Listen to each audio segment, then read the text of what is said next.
Selamat pagi saudara kasih dalam Tuhan. Shalom. Shalom. Shalom. Ada sukacita pagi hari ini? Haleluya. Kita mau beri tepuk tangan dulu dong buat Tuhan kita yang dahsyat. Haleluya. Kami yang melayani pagi hari ini, kami mohon izin untuk kami melepas masker. Tapi selesai kami turun dari mimbar, kami akan pakai lagi. Amin saudara. Amin. Saya juga menghimbau untuk kita semua yang ada di tempat ini untuk kita tetap menjaga kebersihan ruang ibadah kita dan tetap menjaga protokol kesehatan saudara. Mari kita mau siapkan hati kita. Untuk saudara kita yang ada di rumah juga kita mau siapkan hati kita. Amin. Terima kasih Tuhan Yesus yang baik. Mari kita bersatu di dalam doa saudara. Kami bersyukur Tuhan untuk pagi hari yang indah ini Tuhan. Kami masih ada di tempat ini semua karena anugerah-Mu Tuhan Yesus. Hari ini kami datang membawa hati kami, membawa rindu kami ke hadapan-Mu Tuhan Yesus. Ini hidup kami Tuhan. Biarlah fokus kami pagi hari ini hanya kepada-Mu Tuhan Yesus. Biarlah ketika kami pulang dari tempat ini tidak seperti kami datang, tapi kami pulang membawa damai sejahtera, sukacita yang daripada-Mu Tuhan Yesus. Kami mau serahkan ibadah kami pagi hari ini ke dalam tangan-Mu Tuhan. Dari awal, pertengahan hingga pada akhirnya Tuhan. Biar Kau yang ambil alih ibadah kami Tuhan Yesus. Dan kami yang bertugas pagi hari ini Tuhan. Biar kami para pelayan-pelayan-Mu Tuhan Kau sucikan, kuduskan Tuhan. Terlebih lagi jemaat-Mu Tuhan. Berkati mereka lebih lagi Tuhan Yesus. Terima kasih Tuhan. Haleluya, kami mesrakan tempat ibadah kami ini dari lantai 1 sampai 16 Tuhan. Biar kuasa-Mu memenuhi tempat ini Tuhan Yesus. Haleluya, haleluya. Terima kasih Tuhan Yesus yang baik.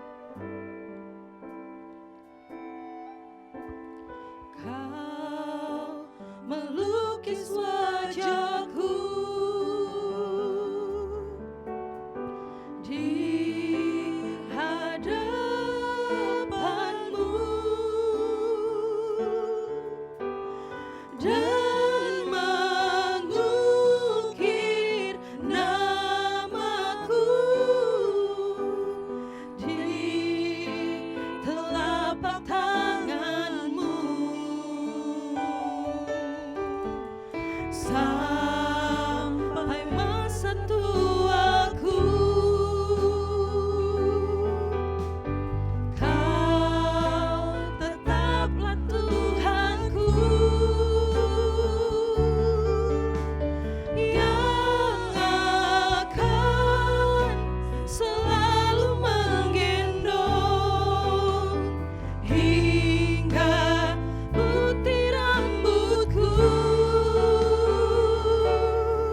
kami bersyukur Tuhan.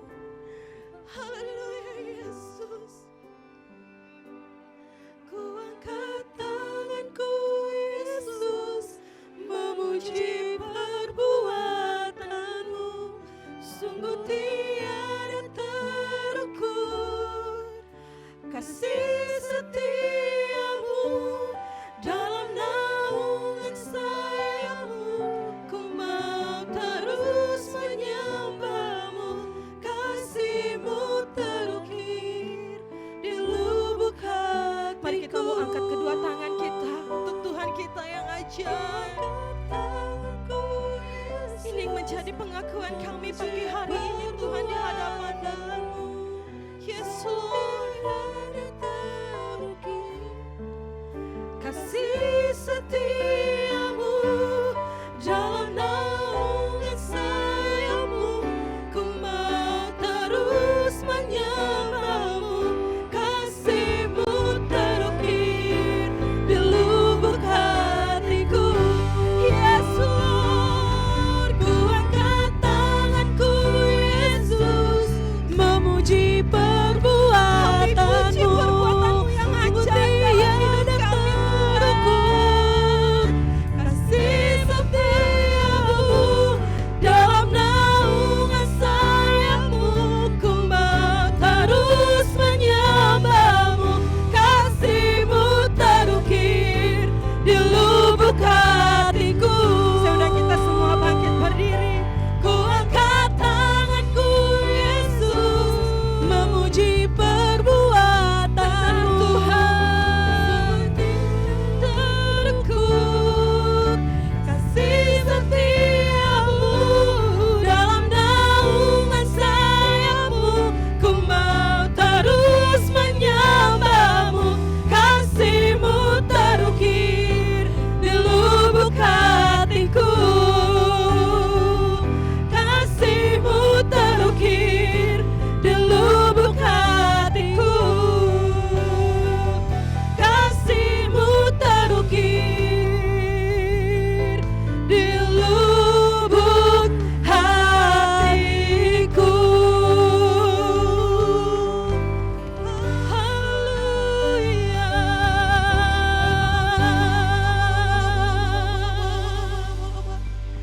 Shikaya ranana maya, shikaya ranana mas. Orang yang duduk dalam lindungan yang maha tinggi dan Yes. bermalam dalam naungan yang maha kuasa akan berkata kepada Tuhan, tempat perlindunganmu dan Amin. pertahananmu, Allahku yang kupercayai. Sungguh dialah yang akan melepaskan engkau dari jerat menangkap burung, Yes. dari penyakit sampar yang busuk. Dengan kepaknya ia akan menudungi engkau, di bawah sayapnya engkau akan berlindung. Kesetiaannya ialah perisai dan pagar tembok. Engkau tak usah takut terhadap kedahsyatan malam, terhadap panah yang terbang di waktu siang, terhadap penyakit sampar yang berjalan di dalam gelap, terhadap penyakit menular yang mengamuk di waktu petang. Walau 1000 orang rebah di sisimu dan 10.000 di sebelah kananmu, tetapi itu tidak akan menimpamu. Engkau hanya menontonnya dengan matamu sendiri dan melihat pembalasan terhadap orang-orang fasik.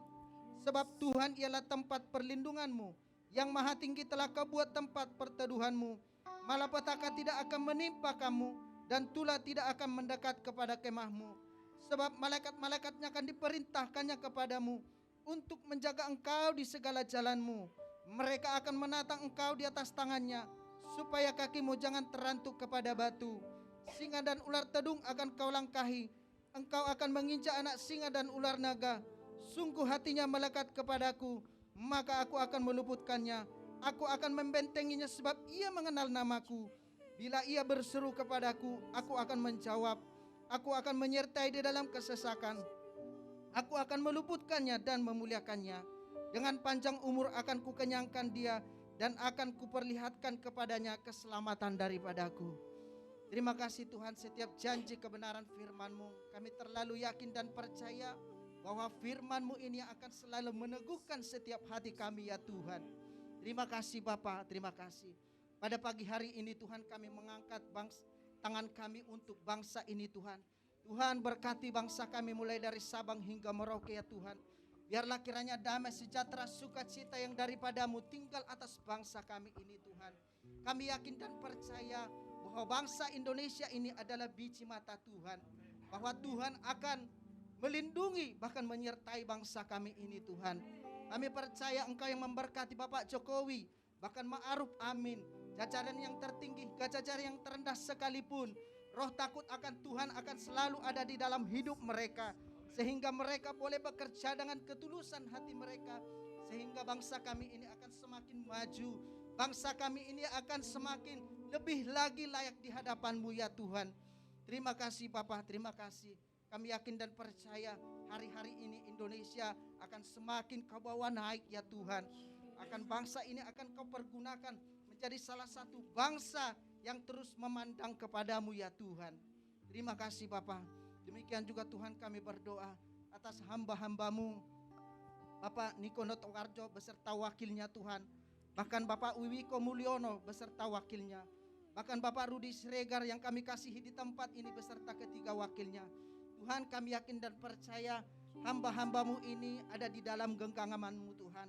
Engkau sertai setiap pelayanan mereka, bahkan istri, bahkan anak-anak mereka, cucu-cucu mereka Engkau berkati berlimpah-limpah ya Tuhan. Biarlah kiranya Tuhan Engkau berikan mereka hati yang kuat, hati yang teguh, supaya banyak jiwa-jiwa yang akan dimenangkan bertobat untuk hormat kemuliaan nama-Mu ya Tuhan. Terima kasih Bapa, terima kasih.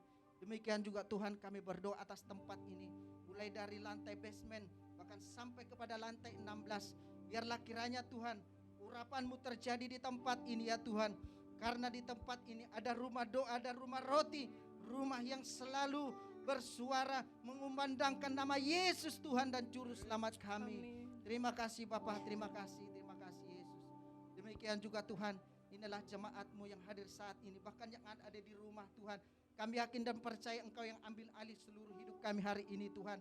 Biar kiranya kuasa-Mu berotoritas dalam hidup kami Tuhan. Kami yakin dan percaya biarlah lewat kuasa Roh Kudus-Mu yang terus memilih hidup kami Tuhan. Terima kasih Bapa, berkati kami ya Bapa, berkati ya Yesus. Biarlah kiranya kami yang hadir saat ini, yang sakit disembuhkan, yang terikat dilepaskan, yang mempunyai beban Tuhan berikan mereka kelegaan Tuhan. Iman mereka yang hari ini suam-suam kuku Tuhan, kami percaya mereka akan mendapatkan kasih mula-mula daripada-Mu ya Tuhan. Terima kasih Bapa, terima kasih Yesus. Sebentar kami akan dikenyangkan oleh kebenaran firman-Mu. Mari kita arahkan tangan kita kepada hamba-Nya, kepada Bapak Edi Silalahi. Tuhan kami yakin dan percaya bahwa Engkau yang mengirimkan hamba-Mu ke tempat ini ya Tuhan. Bukan satu kebetulan, tetapi ada rencana Tuhan yang sungguh luar biasa. Biarlah kiranya lewat kebenaran firman-Mu yang dibawakan oleh hamba-Mu Bapak Edi Silalahi, kami diberkati Tuhan. Biarlah kiranya Engkau yang mengurapi hamba-Mu, mulai dari ujung rambut hingga ujung kaki ya Tuhan. Setiap firman, bahkan setiap huruf kalimat yang keluar dari mulut hamba-Mu berasal daripada Tuhan. Terima kasih Papa, terima kasih Yesus, terima kasih. Sehingga firman-Mu ini boleh tertabur, boleh tertanam di hati kami yang paling subur. Sehingga firman itu boleh bertumbuh, berbuah dan berakar yang lebat. Bahkan berbuah yang lebat sekali ya Tuhan dan manis. Terima kasih Bapa, ini ibadah kami mulai dari awal pertengahan hingga akhir. Biarlah nama-Mu yang dipermuliakan. Hanya di dalam nama Tuhan Yesus kami berdoa dan mengucap syukur. Haleluya.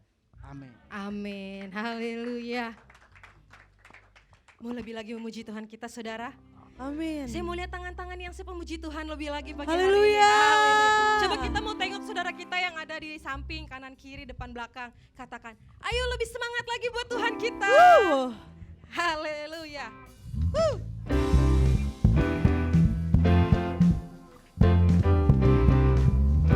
Pagi hari ini kami mau angkat suara kami memuji-Mu Tuhan. Sebab Kau Allah yang layak terima puji kami, sembah kami. Angkatlah suaramu, puji dan serukan nama Yesus. Tanggalkan bebanmu, tak perlu kau khawatir, sebab Dia sanggup. Gerakkan kakimu, Haleluya. menarilah dan bertepuk tangan, bersuka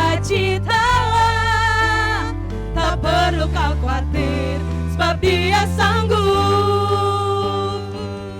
Sekarang nyanyikan kebesarannya, Dia kuat dan penuh kuasa. Bersorak-sorai karena kasih-Nya telah datang melawat kita. Nyanyi bagi Dia. Haleluya, kami mau bernyanyi bagi-Mu Tuhan dan Raja kami. Angkatlah suaramu, puji dan serukan nama Yesus. Tanggalkan bebanmu, tak perlu kau khawatir, sebab Dia sanggup. Gerakkan kakimu, kita mau menari buat Tuhan kita. Menarilah dan bertepuk tangan, bersukacitalah. Tak perlu kau khawatir, sebab Dia sanggup. Sekarang nyanyikan kebesarannya, Dia kuat dan penuh kuasa. Bersorak-sorai karena kasih-Nya telah datang melawat kita. Nyanyi bagi Dia. Sekarang nyanyikan kebesarannya, Dia kuat dan penuh kuasa. Bersorak-sorai karena kasih-Nya telah datang melawat kita. Nyanyi bagi Dia.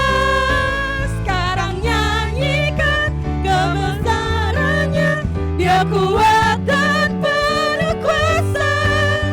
Bersorak-sorai karena kasih-Nya telah datang melawat kita. Nyanyi bagi Dia. Nyanyi bagi Dia. Nyanyi bagi Dia. Haleluya. Mau lebih lagi Tuhan untuk Tuhan kita. Amin, Amin. saudara. Saya mau dengar dong tepuk tangannya yang dahsyat buat Tuhan kita.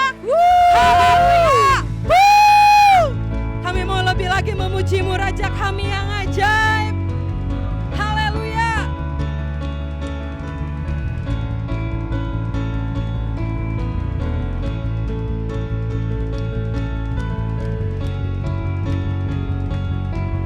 Kau sungguh ajaib bagi kami Tuhan. Tak terbayangkan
silakan duduk saudara.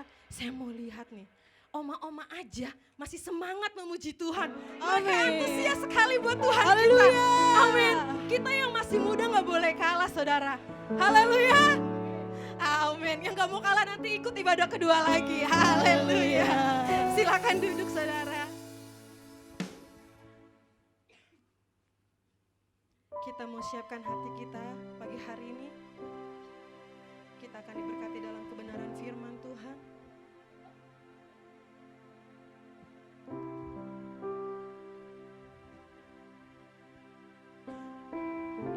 Firman-Mu berkata, Kau selalu beserta dengan kami Tuhan. Pagi hari ini, datanglah hampiri kami Tuhan. Mendekat, melekat pada kami Tuhan. Penuhi kami lebih lagi Tuhan. Haleluya Yesus. Kami mau sambut firman-Mu itu Tuhan. Firman yang ajaib bagi kami.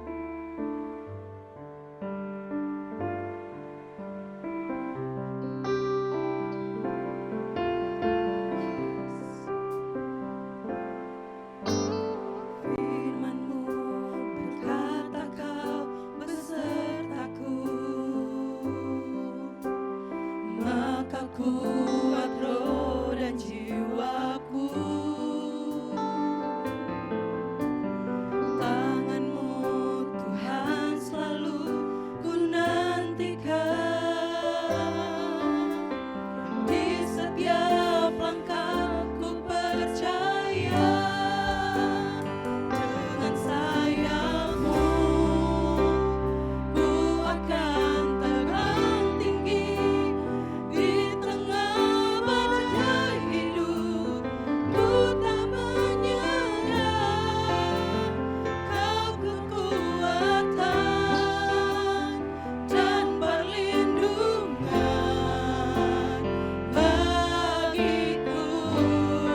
Bapa kami yang di surga, Bapa yang kami sembah di dalam nama Tuhan Yesus Kristus. Tuhan yang selalu mengasihi kami dan tahu siapa kami. Tuhan yang tidak pernah meninggalkan kami. Tuhan itulah yang kami puji, puja, sembah di dalam segenap kehidupan kami. Tuhan, pagi hari ini Tuhan, sampaikan apa yang menjadi kerinduan Tuhan bagi seluruh jemaat-jemaat yang ada di sini. Sampaikan isi hati-Mu Tuhan. Kami membuka hati dan pikiran kami untuk dipimpin oleh Roh-Mu Tuhan. Supaya setiap kebenaran firman Tuhan boleh menjadi dasar yang kuat untuk kami bertindak dan berlaku. Berbicaralah Tuhan, kami siap untuk mendengarkannya. Segala kuasa-kuasa yang tidak bertanggung jawab, kami tolak di dalam nama Tuhan Yesus Kristus. Hanya Roh-Mu Tuhan yang berkuasa di tempat ini. Dan bekerja bagi kami semuanya. Untuk menyempurnakan kami.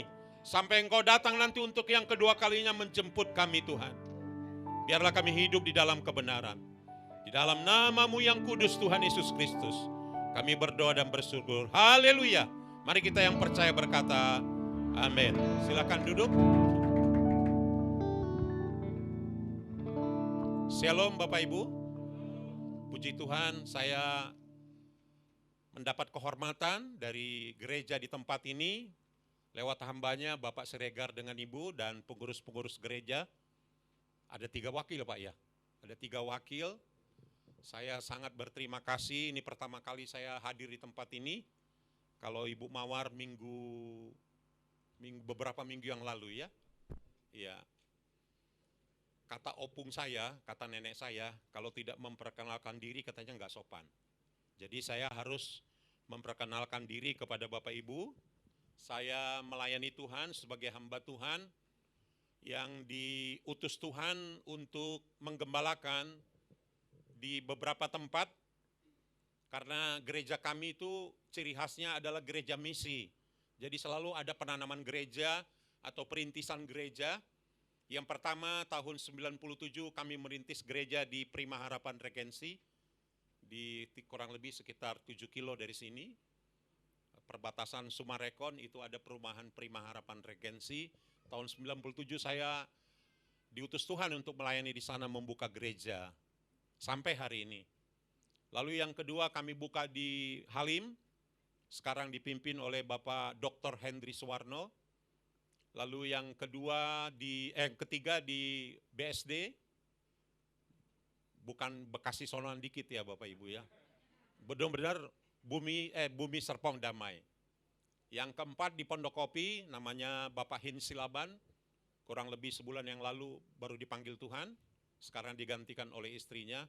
Lalu yang keempat Bapak Ibu, kami 2 tahun yang lalu membuka perintisan baru di daerah Cibinong. Gereja Jemaat Kristus Indonesia. Ya, kami tidak punya sinode, kami hanya punya pemimpin pusat di Jogja, Bapak Paulus Trimanto Wibowo, dan kami bertanggung jawab terhadap gereja kami masing-masing karena otonomi. Tapi dogma atau doktrin harus satu. Yang pertama harus baptisan selam.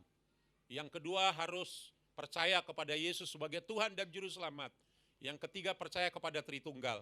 Nah yang keempat ini Bapak Ibu, kami mengikuti gereja perjanjian baru, perjamuan kudus harus setiap bulan. Setiap minggu. Itu ciri khas gereja kami. Ya, jadi jangan kaget Bapak Ibu, kalau kita baca di Kisah Para Rasul itu perjamuan setiap minggu pagi, memecah-mecahkan roti. Jadi kami mengikuti itu. Memang agak berbeda, tapi itulah ciri khas gereja kami. Saya dengan Ibu Mawar sampai hari ini melayani Tuhan. Sekarang beliau ada di Cibinong, kami agak berpisah karena saya di tempat ini. Jadi gereja kami itu tidak mengambil di kota-kota Bapak Ibu. Jadi yang mengambil kota itu hanya kami dan beberapa orang. Tapi ratusan hamba Tuhan itu ada di pelosok-pelosok daerah. Di Unreached People Group. Di masyarakat suku terasing kami masuk, remote area Bapak Ibu, daerah-daerah yang sulit kami masuk. Makanya kalau saudara cari kami di kota tidak banyak, tapi kalau di daerah kami banyak. Di daerah Sorek, Saudara nggak tahu di mana Sorek ya? Itu di daerah Riau sana 80 km dari Pekanbaru arah Jakarta. Di pedalaman Kaladiri, ya, Mempawai, Bapak Ibu, Bambulung, saudara nggak pernah dengar daerah-daerah itu. Dulu saya ketua misi, jadi saya terus keliling seluruh Indonesia dan Asia Pasifik, dan laporan tiap tahun harus datang ke Amerika untuk mempertanggungjawabkan pelayanan kami tentang misi Tuhan yang diembankan di dalam pelayanan-pelayanan lewat gereja. Jadi kerjaan saya dulu Bapak Ibu ke pelosok dulu. Saya mengenal ular piton, saya mengenal landak untuk dimakan, beruang madu itu karena saya pergi ke daerah-daerah. Tapi saya bersyukur kepada Tuhan. Saya malah sehat Bapak Ibu. Karena di daerah-daerah itu nggak ada ayam yang bagus-bagus Bapak Ibu. Nggak ada ayam B2, saksang atau apa, nggak ada. Yang ada tuh ular piton, saya diundang ke Tenggarong, pedalaman. Saya pikir daging apa, hampir saya nggak makan karena putih-putih dia, saya udah curiga. Ternyata habis makan pendetanya ngomong, Pak Edi itu ular piton Pak. Waduh kalau tahu begitu, saya nggak bakalan mau makan, karena saya belum pernah makan. Tapi apa boleh buat Bapak Ibu, kalau hamba Tuhan tidak makan, nanti jadi batu sandungan bagi jemaat-jemaat di pedalaman. Inilah pengalaman kami, sampai hari ini kami melayani Tuhan, dan sampai Tuhan datang, atau Tuhan panggil kami akan terus melayani Tuhan. Jadi istilahnya begini Bapak Ibu, nggak ada pendeta itu pensiun. Kalau pensiun masalah jabatan oke, tapi hatinya terus melayani Tuhan. Puji Tuhan, istri saya Mawar Simorangkir, pemuji rohani. Beliau saya kenal ketika tahun 84, kasih melanda Jakarta. Pak Yakob undang dia untuk altar call. Saya kaget, ini orang kok suaranya bagus sekali. Di Sora Senayan waktu itu Bapak Ibu. Ya Pak Siregar ya. Jadi saya datang ke depan sekaligus mau menerima Yesus sebagai Tuhan dan Juru Selamat. Saya dari gereja tua, ya tahulah saudara gereja tua, gereja orang Batak ya. Kalau datang saya di gereja di Pelomas itu, saya datang pas masuk khotbah saya udah bersender di dinding paling belakang. Begitu pendeta berkhotbah, saya nggak ngerti bahasanya, bahasa daerah. Mulailah saya tidur. Bangun saya ketika ada amin. Dan saya perlu Yesus, tahun 84 saya waktu itu masih kuliah sekolah hukum, ya. Jadi saya menderita sekali karena saya berpetualang dalam segala bentuk. Tapi saya tidak minum alkohol, saya tidak merokok. Itu dididik ayah karena di balik pintu ayah itu orang tua ada sapu lidi 3 ikat, ada rotan 1 batang, ada gesper, kopel 1 tergantung di situ. Kesalahan kecil, kesalahan sedang, kesalahan besar. Tahulah saudara orang Batak ya. Kalau saya tidak pompa air 3 kali 3 bak, pakai pompa dragon dulu tahun 70 itu tugas saya, adik saya mencuci, kakak saya masak, suaminya Jack Marpaung, itu kakak saya, itu dia masak. Wah semua dibahas di tugas. Bapak saya pendidikannya pendidikan Belanda ya, mukulnya juga cara Belanda, sakitnya minta ampun. Tapi berguna bagi kami sekarang, sehingga kami tidak menyimpang ke kiri dan ke kanan. Semua melayani Tuhan sampai hari ini. Adik-adik saya semua melayani Tuhan.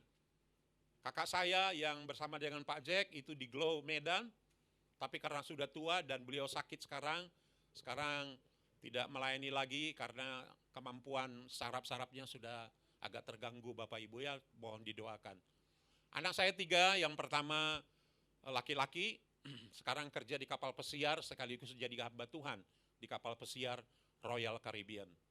Jadi dia diminta oleh pendeta Itali untuk melayani kru sebanyak 1.500 orang, tapi yang hadir nggak selalu 1.500. Sambil dia bekerja di sana, puji Tuhan jadi berkat. Dan dia mendalami Islamologi Bapak Ibu.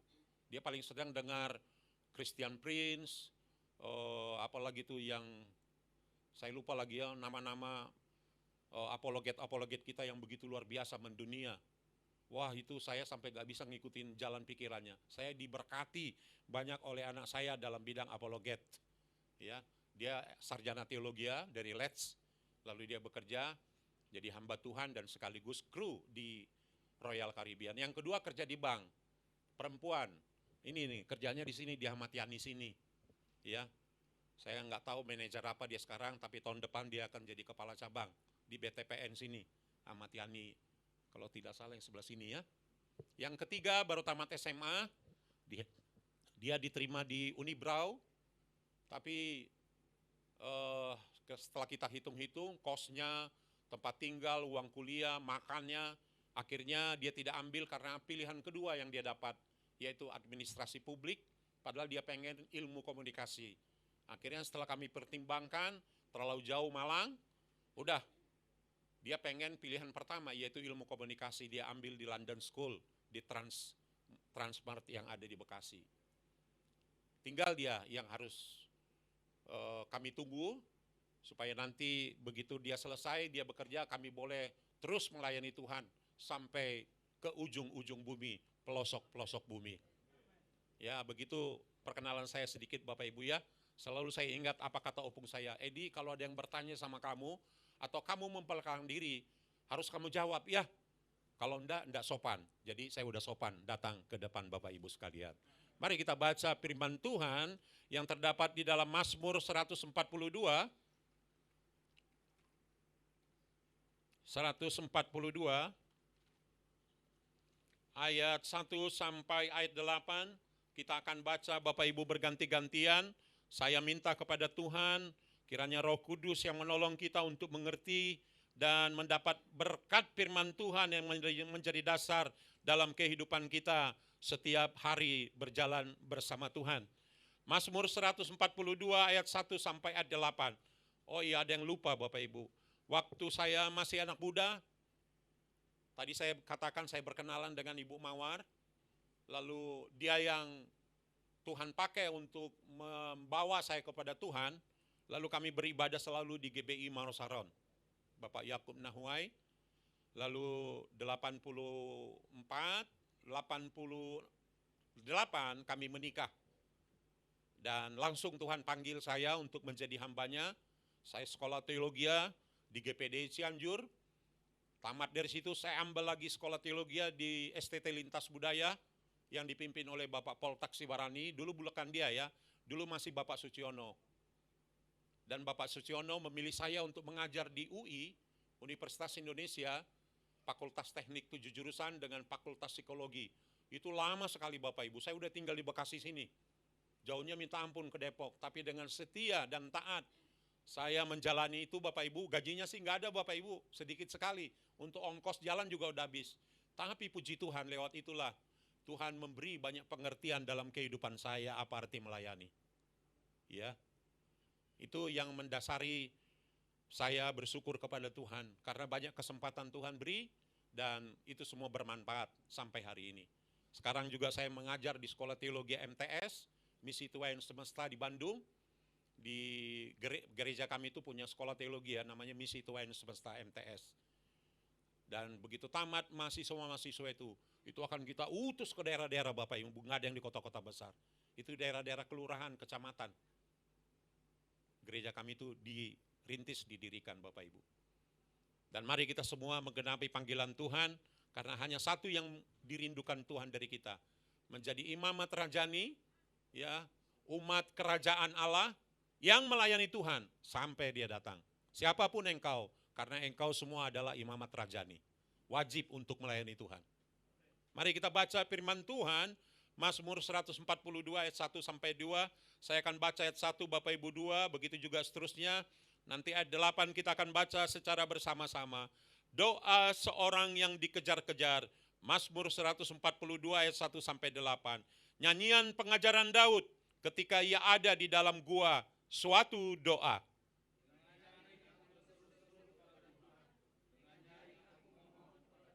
Aku mencurahkan keluhanku ke hadapannya, kesesakanku kuberitahukan kepadanya.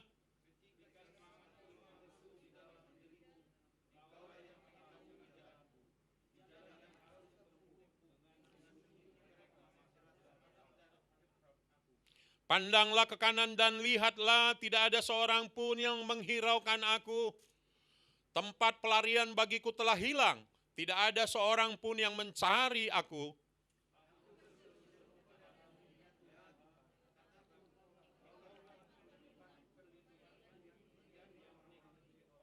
Perhatikanlah teriakku sebab aku telah menjadi sangat lemah. Lepaskanlah aku daripada orang-orang yang mengejar aku, sebab mereka terlalu kuat bagiku bersama-sama. Keluarkanlah aku dari dalam penjara untuk memuji nama-Mu. Orang-orang benar akan mengelilingi aku apabila Engkau berbuat baik kepadaku. Amin. Puji Tuhan, berbahagialah saudara yang mendengar firman Tuhan dan melakukannya di dalam kehidupan saudara sehari-hari.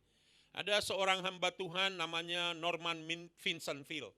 Dia penulis buku, saya pernah baca bukunya dan dia menceritakan dalam buku tersebut satu peristiwa yang terjadi pada saat dia ada di pastori pagi-pagi. Tiba-tiba datang seorang jemaatnya namanya George, langsung dia masuk ke ruangan Bapak Norman Vincent Peale. Dia bilang, Pak Norman tolong saya dalam keadaan berat, tertekan. Sebentar lagi saya rindu sari, pengen bunuh diri karena saya nggak kuat lagi dengan masalah yang saya hadapi. Lalu setelah dia cerita panjang lebar kepada Bapak Norman Vincent Peale ini, Bapak Ibu, lalu dikatakan oleh Pak Norman, George, saya tidak bisa tolong kamu. Yang bisa tolong kamu itu hanya Tuhan. Tapi namanya jemaat ya Bapak Ibu ya, pastilah Pak Sregar dengan Ibu juga mengalami sama seperti kami. Udah diterangin, tetap aja ngotot, ya ada memang jemaat begitu. Lalu dibilang oleh hamba ini kepada George, George baiklah, karena engkau memaksa saya terus, oke lah, besok pagi janji kita di sini, kamu datang, saya akan bawa kamu ke suatu tempat di mana orang-orang yang tinggal di situ tidak punya masalah. Wah, George-nya senang Bapak Ibu. Dia senang karena dia tahu nanti masalahnya itu akan selesai. Lalu dia katakan kepada Pak Pendeta Norman Vincent Peale, Pak Norman, kalau seandainya masalah saya bisa ditangani, saya berhasil lolos dari masalah yang saya hadapi, saya akan sumbang $10.000 kepada yayasan gereja ini. Akhirnya Bapak Ibu pagi hari jumpa dan mereka berangkat. Setelah beberapa lama, sekitar 1,5 jam mereka berangkat, tibalah mereka di suatu tempat. Nama tempat itu Bapak Ibu, Woodland Cemetery. George, kamu lihat tempat ini? Ya, Pak Pendeta, saya lihat. Kenapa Pak Pendeta? Disinilah orang-orang tinggal tidak punya masalah. Saudara tahu tempat apa itu? Hebatnya buat saudara, rupanya tahu ya. Berarti yang jawab itu udah pernah ke Amerika kali. Namanya Woodland Cemetery, kuburan Bapak Ibu. Jadi Bapak Ibu, kalau kita tidak ingin ada masalah di dalam kehidupan kita, ya mati saja. Habis masalah. Emangnya orang mati punya masalah Bapak Ibu? Enggak ada kan? Kenapa ada masalah dalam kehidupan kita? Saya percaya masalah itu ada dalam kehidupan kita. Mau kita undang atau tidak, dia pasti bisa datang setiap hari Bapak Ibu. Tapi bagaimana respon kita, itu yang penting untuk menghadapi masalah. Bukan masalah benar atau salah, tapi respon. Ya, yang ini yang udah ikut Pria Sejati, trek hamba Tuhan ataupun jemaat pasti tahu itu. Bukan benar atau salah ya, tapi bagaimana respon kita. Apa respon kita kalau ada masalah? Apakah kita pergi ke dukun, ke orang pinter, ke Gunung Kawi, Namarbotoi kata orang Batak? Kalau saya ada masalah Bapak Ibu, wah saya pasti datang kepada Tuhan. Karena saya tahu sumber jawaban itu hanya ada di dalam Tuhan Yesus Kristus. Makanya saya percaya kepada Dia. Setiap kita Bapak Ibu pasti ada masalah. Bangun tidur pasti mungkin setelah kita bangun tidur pergi kerja ataupun kita berkegiatan di marketplace kita, pasti ada masalah kita hadapi. Mau melayani Tuhan sebagai pendeta, penginjil, misionari, apa saja Bapak Ibu, pasti ada masalah. Enggak kita undang aja dia datang, apalagi kita undang. Tapi bagaimana cara menyelesaikan masalah jika datang, itu yang paling penting. Nah kita belajar dari apa yang dialami oleh Daud. Dia mengalami satu persoalan, perkara yang besar, bergantung kepada hidup dan matinya di dalam kehidupannya. Karena apa Bapak Ibu? Dia dikejar-kejar oleh Saul, ya, yang menginginkan nyawanya baik hidup ataupun mati, pokoknya dibawa kepada saya. Kata Raja Daud yang benci, iri, tidak suka kepada Daud. Yang begitu besar urapan Tuhan terjadi di dalam kehidupannya. Lalu ketika Daud tahu dari anaknya, yang bernama, nama anaknya Nathan atau Yonatan ya? Kamu mau dibunuh bapak saya, pergi kamu cepat-cepat, nanti kamu mati. Karena mereka bersahabat dengan dekat. Istilahnya medsolnya Bapak Ibu, dia tahu sumber itu benar, dia lari, melarikan diri sejauh-jauhnya. Karena dia ketakutan sebagai manusia, takut boleh, tapi jangan hidup dalam ketakutan. Kalau takut itu manusiawi Bapak Ibu. Tapi kalau hidup dalam ketakutan, itu artinya orang tidak beriman. Dia lari sejauh-jauhnya, dia bersembunyi ke satu goa, di goa itulah dia berdoa Bapak Ibu. Ini kan, dengan nyaring aku nyanyian pengajaran Daud ketika ada di dalam goa suatu doa. Dia berdoa berteriak kepada Tuhan. Doanya itu mulai dari ayat 2 sampai 8, itulah bentuk doa Daud di goa tersebut. Namanya Goa Adulam. Saya mau tanya kepada saudara, ada nggak jawaban datang? Kalau kita baca ayat 1 sampai 8. Ada nggak disebutkan doa Daud itu dijawab oleh Tuhan? Jawab dong saudara. Kalau saudara tidak jawab, nggak sopan itu namanya. Ada nggak jawabannya datang Bapak Ibu? Nah, saya senang tuh, belum, karena belum tahu. Kalau tidak ada jawaban dan tidak disebut oleh Allah, saya ragu dengan Alkitab ini. Tapi puji Tuhan, Alkitab ini inerensi, nggak punya kesalahan. Sehingga apa yang diminta oleh Daud, yang dimohonkan oleh Daud, seperti doanya di dalam ayat 2 sampai ayat 8, itu dijawab sama Tuhan. Nah, sekarang saya mau beri sesuatu kepada saudara, tapi jangan anggap dulu saya sesat ya. Karena saya sangat percaya kepada Tuhan Yesus. Dan saya percaya dia hanya sejauh, dalam hal ini kita sama, setuju. Tapi Bapak Ibu jangan anggap saya sesat dulu ya. Biar pesan teologianya sampai kepada saudara. Bagi saya Bapak Ibu doa itu enggak berkuasa. Mungkin saudara kaget dengar ini. Kalau doa itu berkuasa, nanti kita ngatur Tuhan. Dengar dulu ya Bapak Ibu, jangan anggap dulu. Makanya saudara bingung nih. Kalau kita menganggap doa itu berkuasa, nanti kita jadikan Tuhan itu jadi satpam. Saya enak dewe. Kita suka ngatur Tuhan. Tapi di sisi yang lain, doa itu relasi. Nah ini dia. Di sisi yang satu, bagi saya pribadi, belajar Alkitab, doa itu tidak berkuasa. Kalau doa itu berkuasa, kita nanti mengatur Tuhan. Kita nanti jadikan Tuhan itu jadi satpam. Saya enak-enak kita. Tapi di sisi yang lain, doa itu relasi. Hubungan dengan Tuhan. Lalu bagaimana kalau kita tidak berdoa? Saudara kan agak mengkerut, saya lihat ini dahinya. Ini mulai curiga, nih Pak Edi ini aliran apa ini? Lalu bagaimana kalau kita tidak berdoa? Kalau you tidak berdoa, kamu akan mengalami kekeringan rohani. Kamu akan mati rohani. Lalu bagaimana kamu mengerti kehendak Tuhan? Kalau kamu kekeringan rohani. Nah itu dia jawaban saya Bapak Ibu. Di sisi yang lain, doa itu relasi kita dengan Tuhan. Untuk mengerti kehendak Tuhan, kita harus berdoa. Tapi jangan jadikan doa itu menjadi jimat. Seenak-enak kita dan kita atur Tuhan. Tuhan, aku mau pergi ke sana, jaga aku Tuhan. Tuhan, aku mau pergi ke sana, nggak ada duit, tolong Tuhan siapin duitnya. Tuhan bilang, emang lo siapa? Nangkep ya saudaraku ya. Harus memahami ini dengan baik, inilah konsep Alkitab. Bapa kami yang di surga, dikuduskanlah namamu, datanglah kerajaanmu, jadilah kehendaknya, bukan kehendak kita. Nangkep Bapak Ibu? Coba saudara baca 1 Yohanes 4 ayat 16.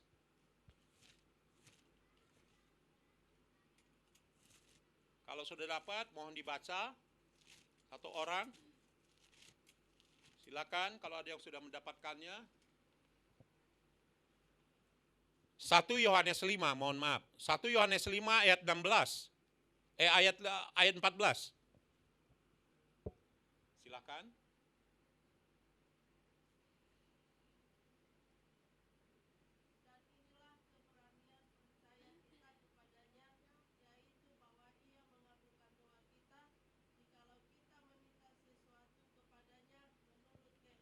Menurut kehendak siapa Bapak Ibu? Jadi hati-hati kalau berdoa. Jangan seenak kita. Semua menurut kehendak Tuhan. Mau-maunya Tuhan. Bukan mau-maunya kita. Karena kita terbatas. Pikiran kita terbatas. Pengetahuan kita terbatas. Tapi Tuhan yang tidak terbatas itu, Dia mengerti siapa kita. Belum kita minta aja Dia udah tahu apa kebutuhan kita. Kalau bisa Tuhan lalukanlah cawan ini. Tapi bukan menurut kehendakku, kehendakku, tapi menurut kehendakmu. Itu teologi yang benar Bapak Ibu. Dia hanya sejauh doa. Tapi ingat, doa itu bukan menurut kehendak kita. Seluruhnya menurut kehendak Allah. Menurut kehendak Yesus Kristus dalam hidup kita. Dia Bapa yang baik. Dia tahu apa kebutuhan kita. Dia tahu apa yang kita perlukan. Itu kan ayat-ayatnya semua Bapak Ibu. Jadi kita harus tahu. Doa itu relasi. Kalau kamu tidak berdoa, kamu mati rohani. Dan kamu tidak akan mengerti apa rencana Tuhan di dalam kehidupanmu. Baik cari jodoh, baik bekerja, baik membina rumah tangga, baik berkeluarga. Harus tanya sama Tuhan. Nah, Daud ini Bapak Ibu, ketika ada masalah terjadi, dia lari, dia sembunyi di gua Adulam, dia berdoa, memohon kepada Tuhan. Ya, dia memohon kepada Tuhan. Tuhan tolong, lepaskanlah aku dari jerat musuh-musuhku. Bla bla bla bla bla. Dia sangat ketakutan. Dia perlu pertolongan Tuhan dan dia percaya kepada Tuhan. Tuhan pasti kasih jawaban. Tapi masalahnya begini Bapak Ibu, jawaban Tuhan itu mungkin dipikir oleh Daud. Seperti ketika Tuhan membela dia membunuh binatang-binatang yang mengganggu ternak-ternak ayahnya yang digembalakan oleh Daud. Mungkin dia berpikir begitu.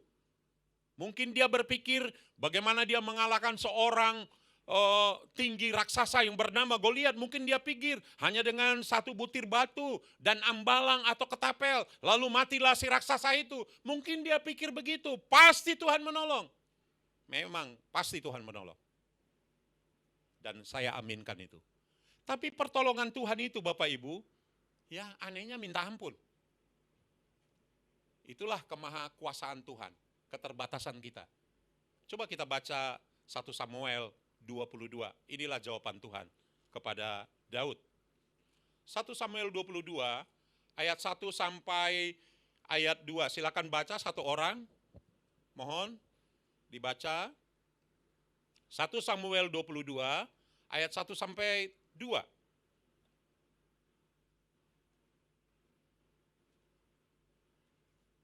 Silakan Bapak Ibu, ada yang ingin membacanya?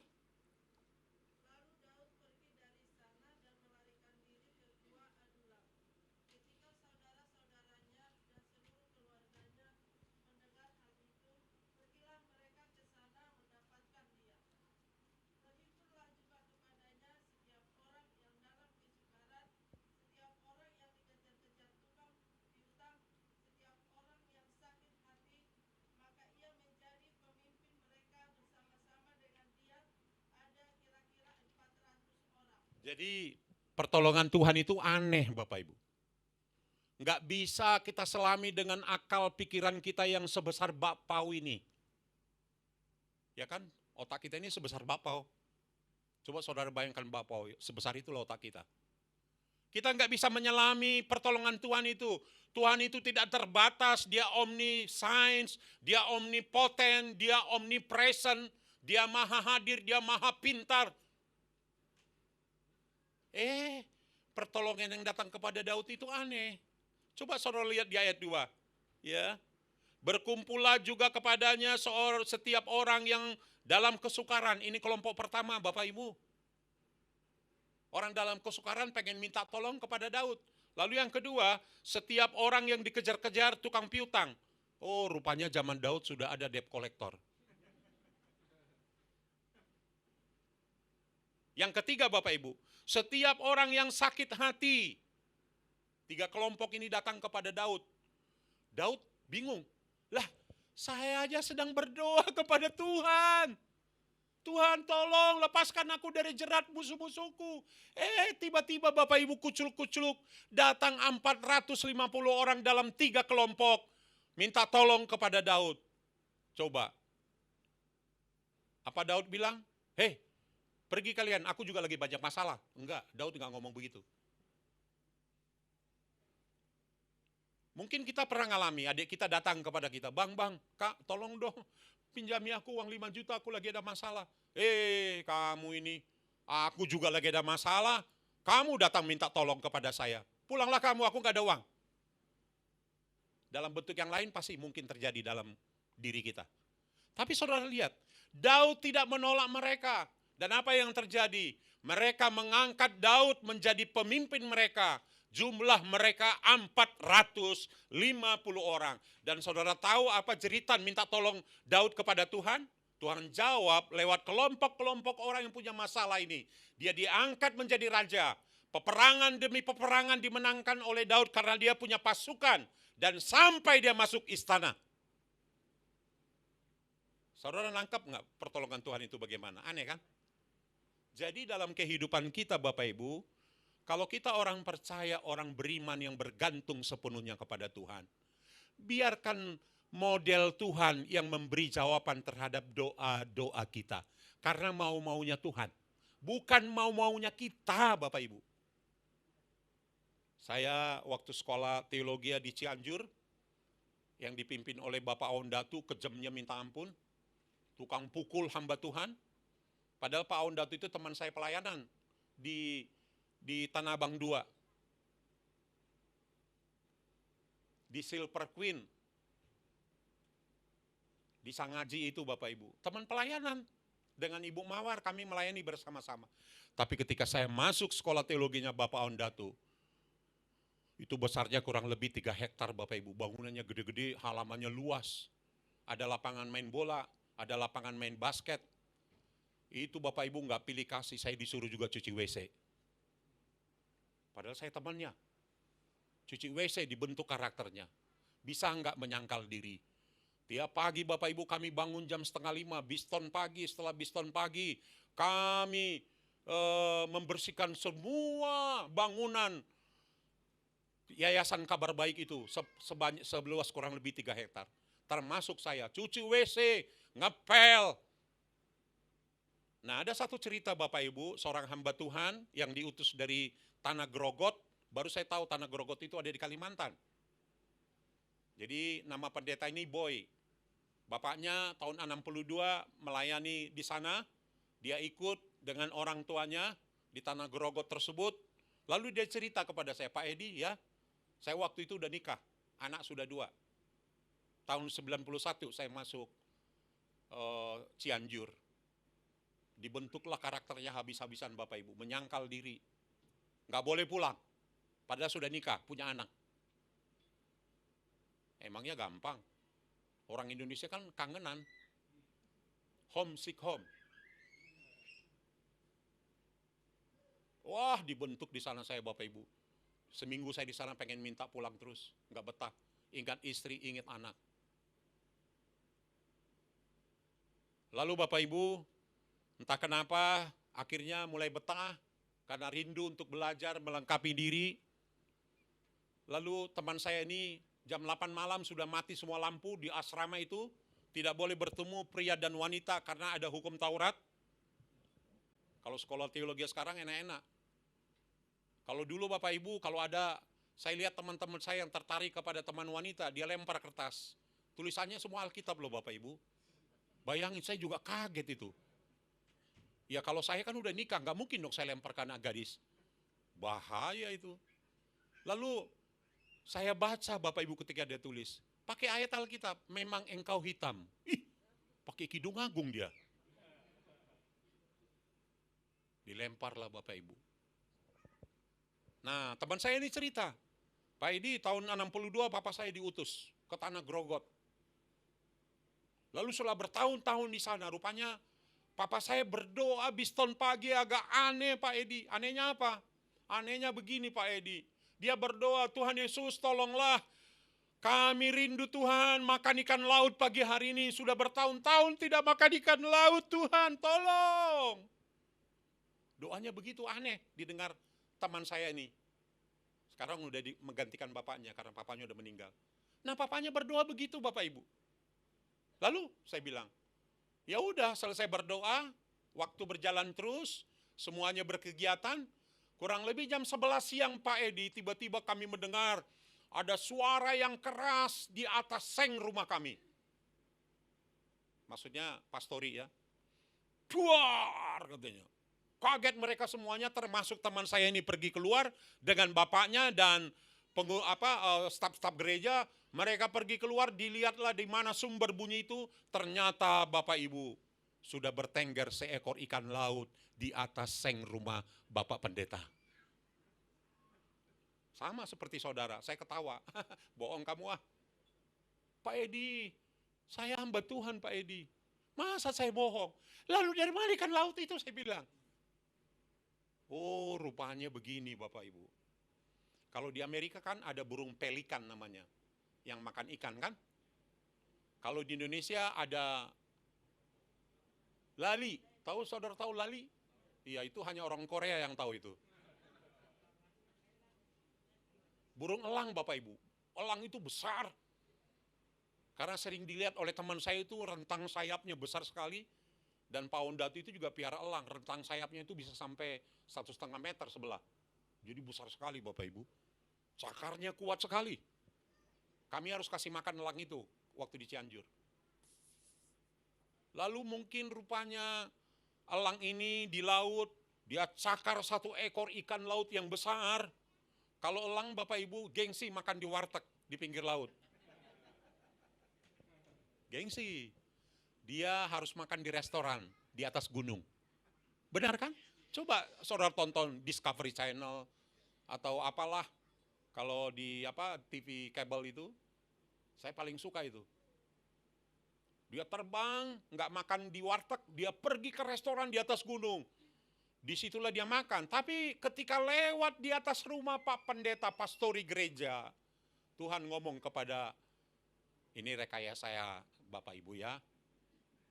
Tuhan ngomong kepada burung ini, burung, lepaskan ikan itu, buka cakarmu. Tadi pagi hamba yang kurapi berdoa minta ikan laut. Maka lepaslah ikan yang besar itu jatuh di atas rumah Bapak Pendeta. Maka hari itu makan ikan lautlah Bapak Pendeta dan seisi keluarganya. Adakah yang mustahil bagi Tuhan? Nggak ada yang mustahil sama Tuhan.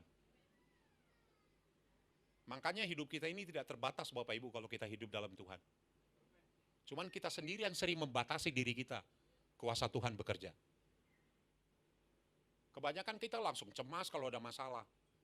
Tahu nggak Bapak Ibu, di setiap masalah-masalah itu, di balik semua masalah itu ada rencana Tuhan terjadi dalam kehidupan kita. Saya kalau mau saksi, banyak sekali kesaksian. Jadi jangan pernah anggap masalah itu selalu kemalangan. Kan dibilang ada begitu banyak kemalangan orang percaya. Tapi kalau di dalam Tuhan, semua kemalangan, semua masalah itu bisa menjadi berkat bagi kita orang percaya. Karena dia katakan segala sesuatu indah pada waktunya. Itulah hebatnya hidup di dalam Tuhan. Saya bangga menjadi murid Yesus. Saya menikmati hidup yang penuh dengan damai, sejahtera, sukacita di dalam Tuhan Yesus Kristus. Kami bukan orang berkelebihan Bapak Ibu. Tapi sampai hari ini Tuhan bertanggung jawab terhadap hidup kami. Anak saya bisa sekolah, bisa kuliah semuanya. Padahal gaji kami 30 hari sebulan. Semua bisa sekolah. Saya bangga, bukan bangga karena kesombongan. Tapi saya bangga kepada Tuhan yang memperhatikan hidup kami. Tidak dia biarkan kami tidak makan setiap hari. Dia pelihara kami. Kalau ada masalah kami anggap itu berkat. Karena di balik itu semuanya ada pelajaran berharga yang diberi Tuhan dalam kehidupan kami. Indah kan? Kalau saya mau cerita banyak Bapak Ibu, nanti saudara anggap saya sombong.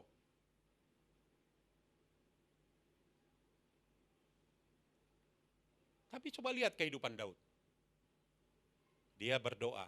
Jadi ada masalah, pertama kali doa itu, si Daud itu berdoa. Sebagai orang percaya, datang dong kepada Tuhan. Tuhan, terima kasih, apa yang terjadi hari ini? Bisa nggak kita bilang terima kasih? Apakah kita mengadu terus sama Tuhan kayak anak kecil? Tuhan tolong, begini Tuhan. Enggak saudara ngomong juga Tuhan sudah tahu.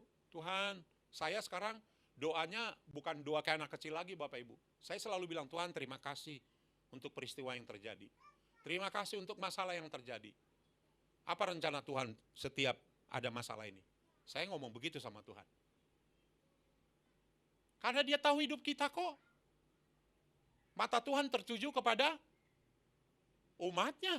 Dia lihat, dia tahu siapa kita. Apa yang terjadi dengan kita. Makanya Bapak Ibu, LI menerjemahkan doa orang yang percaya, doa orang benar apabila didoakan sungguh-sungguh maka besar. Nah terjemahannya itu kayaknya terlalu ini Bapak Ibu. Kalau saya baca bahasa aslinya, artinya itu bukan berkuasa.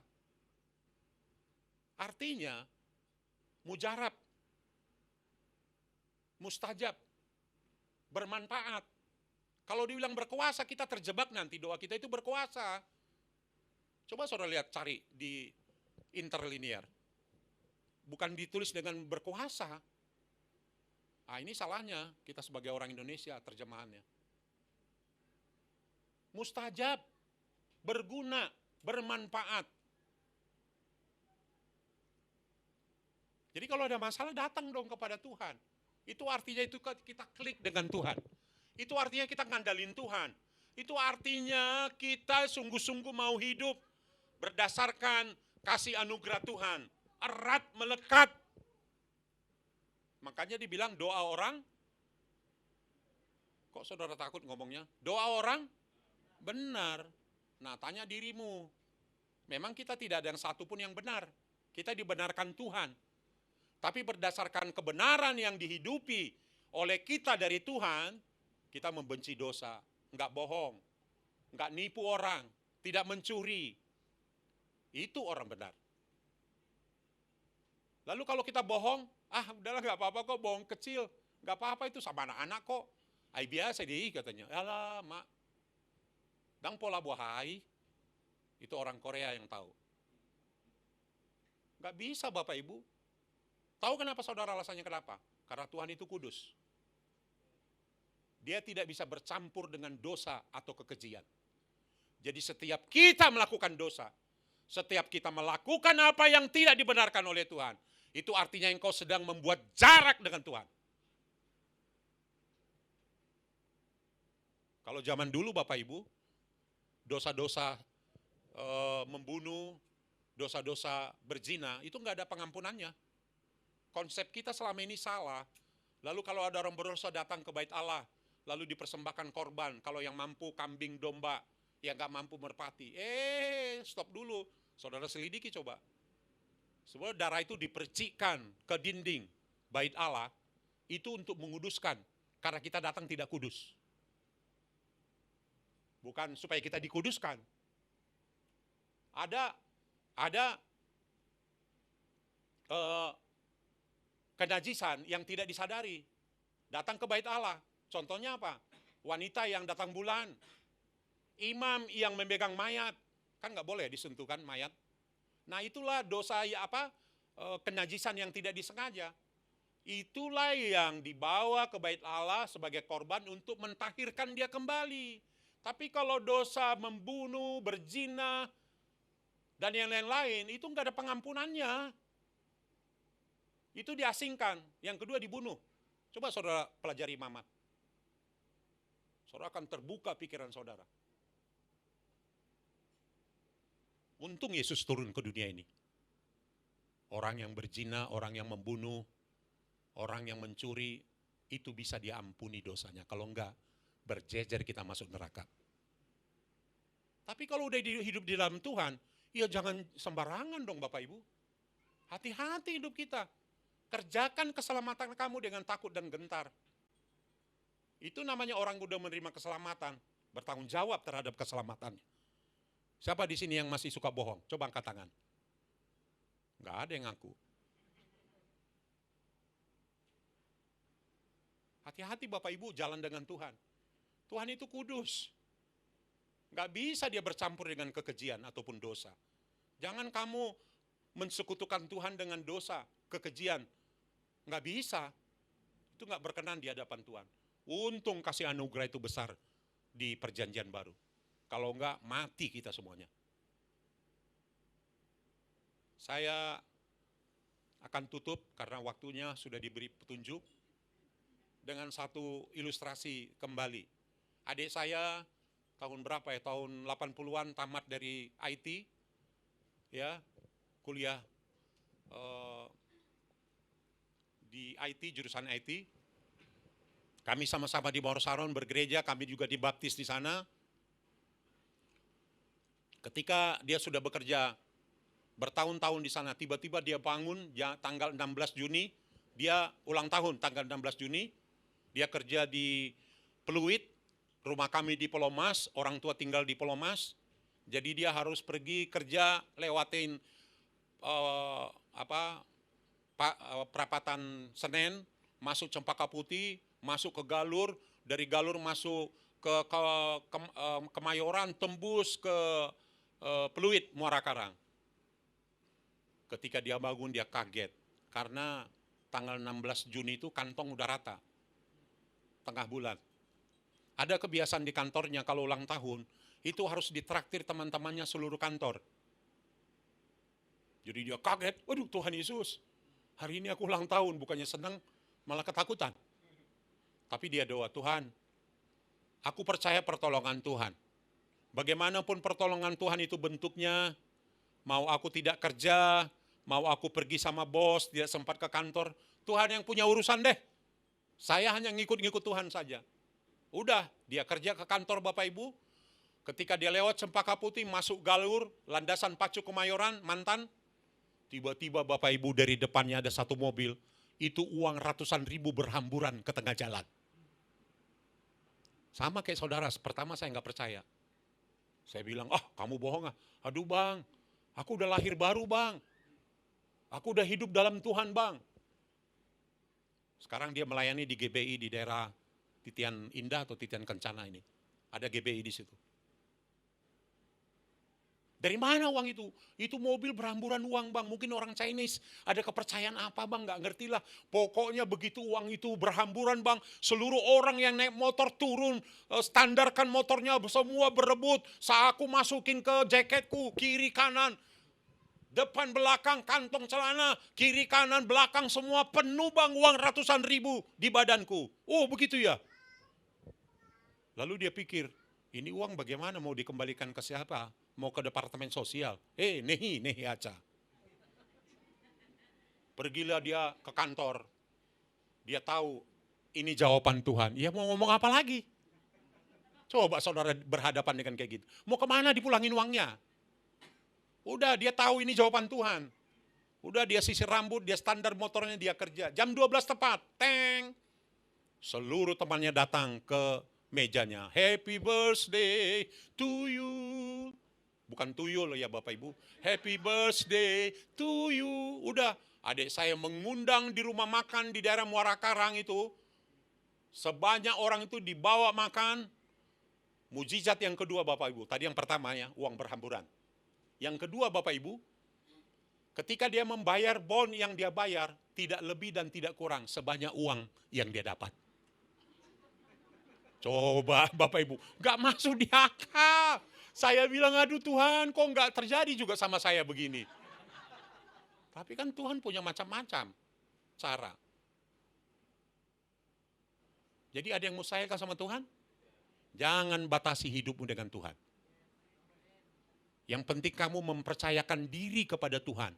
Hidup di dalam Tuhan, jauhi kejahatan. Karena Tuhan tidak bisa bercampur antara kekudusan dengan kekejian atau dosa. Mari kita berdoa. Tuhan Yesus, hamba terbatas untuk menyampaikan berita firman-Mu. Tapi Engkau yang tidak terbatas itu Tuhan, bekerjalah bagi seluruh jemaat-jemaat-Mu Tuhan. Biarlah Engkau membuka hatinya Tuhan mereka, terjadi perubahan demi perubahan dalam kehidupan mereka. Dan Engkau semakin dicintai oleh mereka Tuhan. Mereka membenci kejahatan, membenci dosa. Karena kami Engkau pilih untuk hidup benar di hadapan-Mu. Dan untuk melakukan perkara-perkara yang besar, yang berkenan kepada Tuhan. Kami adalah perkakas rumah tangga rohani-Mu Tuhan. Tidak Engkau izinkan sesuatu yang kotor akan Engkau pakai Bapa. Hari ini Tuhan, aku menyampaikan berita itu kepadamu, kepada mereka Tuhan. Hiduplah dalam kebenaran. Maka Engkau akan melihat bagaimana Tuhan bekerja dalam kehidupanmu. Engkau akan menjadi dewasa rohani. Engkau akan mengerti rencana Tuhan. Engkau tahu kehendak Tuhan.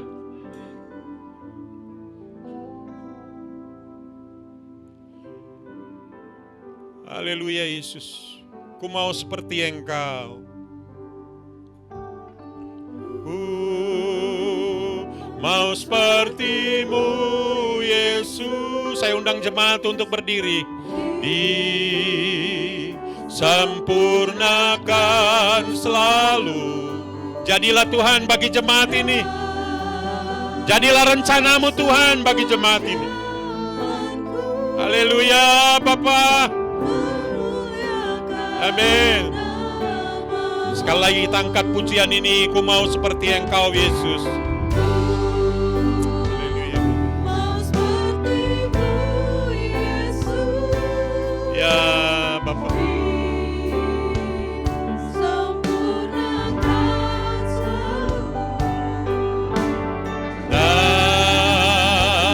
Dalam segenap jalanku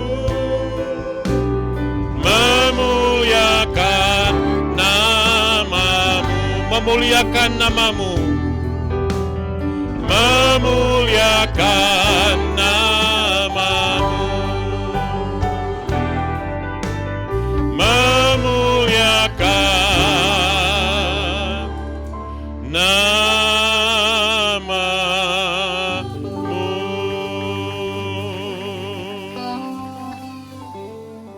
Amin. Tuhan memberkati kita.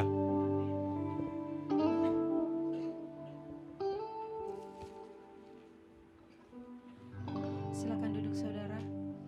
Kita akan mendengarkan pengumuman sepekan.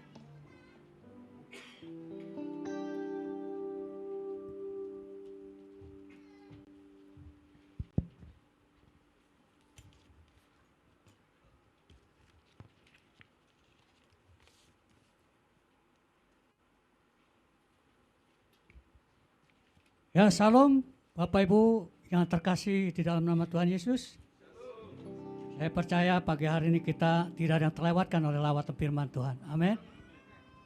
Pertama-tama kami mewakili gembala, pengerja dan seluruh jemaat GBI PKP Aston mengucapkan terima kasih kepada Bapak Pendeta Edi Silalahi yang sebagaimana telah menyampaikan pesan firman yang begitu indah buat kami semua, dan kami percaya bahwa firman tidak akan kembali dengan sia-sia. Terima kasih Pak, Tuhan Yesus memberkati. Baik saudaraku yang kasih dalam nama Tuhan, kita akan mendengarkan pengumuman 1 minggu ke depan. Hari Selasa, jam 11 kita ada doa terobosan, masih online. Hari Rabu ada menara doa, jam 19 tetap masih online melalui aplikasi Zoom. Informasi ibadah kul sebagai berikut. Hari Kamis ada kul eklesia 1 di rumah Ibu Rita jam 19 atau jam 7 malam. Hari Kamis ada kul Bible Cikarang jam 19 atau jam 7 malam melalui aplikasi Zoom. Hari Jumat kul Daud di rumah Ibu Simatupang ya, jam 19 atau jam 7 malam onsite ya. Dan kemudian hari Jumat ada kul Yobel Glory di rumah Ibu Rosmaida Tambunan jam 19 tetap onsite. Dan hari Jumat ada kul eklesia 2 di Jeruk Raya, onsite yaitu jam 18 atau jam 6 malam, jam 6 sore. Hari Sabtu kita ada doa fajar pukul 5 pagi. Ya, saya menghimbau seluruh pelayan Tuhan maupun jemaat ikut ambil bagian di setiap sesi-sesi doa kegiatan gereja kita. Amin. Seperti firman Tuhan disampaikan tadi barusan, bahwa doa orang benar bila yakin didoakan sangat besar kuasanya. Ya. Nah, hari Minggu tanggal 23 Oktober, jangan lupa ibadah kita masih di sini. Masih di Hotel Aston, lantai 3, ruang Regensi. Ibadah raya pertama jam 9 pagi sampai 10.30 dan ibadah raya kedua jam 11 sampai jam 12.30.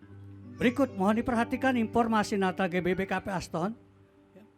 Keputusan hasil rapat Natal 2022 bahwa Natal kita tetap pada tanggal 25 Desember 2022 yang akan dilaksanakan di Hotel Aston lantai 3 ruang Regensi. Di tempat ini saudara, ya, berhubung pelaksanaan Natal semakin dekat waktunya yang sungguh singkat, maka panitia Natal menghimbau untuk kita semua menabur agar pelaksanaan Natal ini berjalan dengan baik dan sesuai dengan rencana, yaitu tanggal 25. Oleh sebab itu bagi pekerja dan pelayan Tuhan bahkan jemaat yang ingin memberikan janji iman dapat langsung diserahkan kepada panitia bendahara Natal, yaitu Saudari Ita Siregar. Ya. Yang kedua, bagi Bapak Ibu yang ingin memberkati melalui amplop persembahan Natal tersedia di dalam warta saudara untuk nanti dana Natal. Nah, perlu diketahui dana Natal kita ada sekitar 15 juta. Kalau bukan dari kita, siapa lagi? Kalau bukan sekarang, kapan lagi kita memberi? Amin. Ya, kiranya Tuhan Yesus memberkati. Mari kita bangkit berdiri. Kita akan memberikan persembahan yang terbaik untuk Tuhan Yesus. Terima kasih Bapak yang bertata dalam kerajaan surga. Sungguh kami bersyukur Tuhan, di mana ibadah kami yang pertama, kami merasa dilawat Tuhan. Kami merasa dijamah Tuhan melalui kebenaran firman-Mu. Oleh sebab itu Tuhan, ini waktunya kami akan memberi untuk memperlebar, memperluas kerajaan-Mu Tuhan. Bahkan untuk memperlengkapi perayaan Natal kami. Berkati setiap kami Tuhan yang memberikan persembahan perpuluhan, baik diakonia misi, persembahan khusus, bahkan persembahan Natal. Berkati kami berlimpah-limpah dan kami percaya apa kami tabur tidak akan kembali dengan sia-sia. Terima kasih Bapa, suci tangan kuduskan Tuhan persembahan ini hanya di dalam nama Yesus. Haleluya.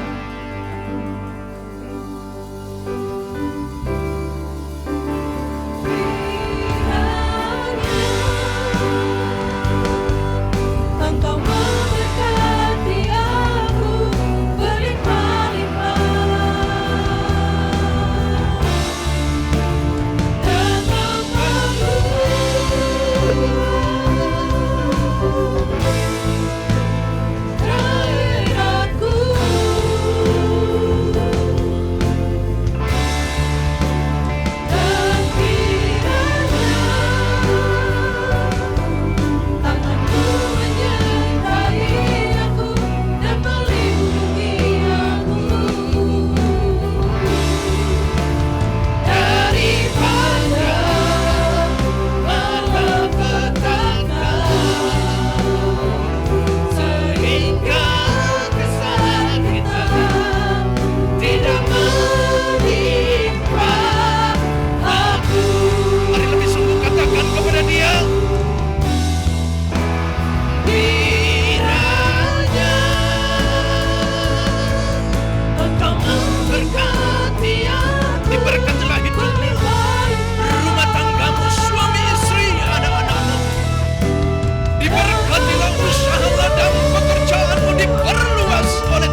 berlimpah dari Allah Bapa di dalam sorga, di dalam Putra yang tunggal Tuhan kita Yesus Kristus, persekutuan yang manis dengan Roh Kudus menyertai saudara mulai dari pagi hari ini sampai Maranatha, hidup kekal selama-lamanya. Yang selalu percaya, mari sama-sama katakan amin.